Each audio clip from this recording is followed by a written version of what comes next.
Sir అన్నావా లేదా నువ్వు? లేదు సార్ నువ్వు అన్నావా లేదరా? నన్ను చూసావు నువ్వు అన్నావురా? నువ్వు చూసినావు రెండే తిరుగుతా అయిపో. వయసు ఎక్కడ నీ వయసు ఎక్కడ? నీకేమన్నా మ్యాథ్స్ తక్కువ చెప్పినా సార్ నువ్వు బాగా చెప్తావు సార్. ఇంగ్లీష్ ఏమన్నా సరిగా చెప్పలేదా? అద్దాలు పెట్టుకోండి సార్. నీకు ఇంగ్లీష్ ఏమన్నా సరిగా చెప్పలేదరా? మాట్లాడరా ఇంగ్లీష్ లో మాట్లాడమని సార్. కాదరా నీకు చదువు చెప్పలేదరా? బాగా చెప్తారులే సార్. రాళ్ళు ఎంతరా? 13 sir. 13 sir. 13 sir. 12 sir. 12 sir. 36 పనులు రాలిపోతారని నీకు కొడితే సార్ వద్దులే సార్. 36 పనులు 4 ఉన్నాయి సార్. జొన్నలు ఇంగ్లీష్ కి జొన్నలు ఆడించుకొని వచ్చినా చెప్పమని సార్ చేతన అయితే చెప్పు. మీరు ఇంగ్లీష్ అడగండి సార్. వై ఆర్ కమింగ్ అని అడగండి సార్ చేతన అయితే. Why are coming here?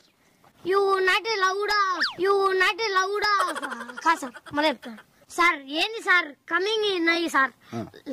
బుస్సింగ్ మిక్సీలో వేసి riding it not for reading that five. What not mixing? What not mixing? You mixing. జొన్నల్ మిక్సింగ్. జొన్నలు ఏమంటారు? రొట్టెలు సార్. ఈడు మొత్తం లుచ్చావు నాకు సార్. ఈడు బరికేరాడు సార్ సరిగా. సార్ ఇంగ్లీష్ ఎంత బాగా మాట్లాడినా సార్. మీరు ఎందుకు సార్ వీళ్ళ మాటలు నేను మడ్డ గురిచిపోతారు సార్. మీరు ఫోన్ చేసినావు కదా ఇంగ్లీష్ మాట్లాడాలనే భయపడ్డా. బల్ల మాట్లాడుకున్నారు సిగ్గునే నాకు సార్. మన బల్ల మాట్లాడుకున్నాం సార్. అన్న నువ్వు ఇరగొట్టే వరకు దెంగుతా సార్. నాకు మెట్లు వచ్చాయి. సార్ మీరు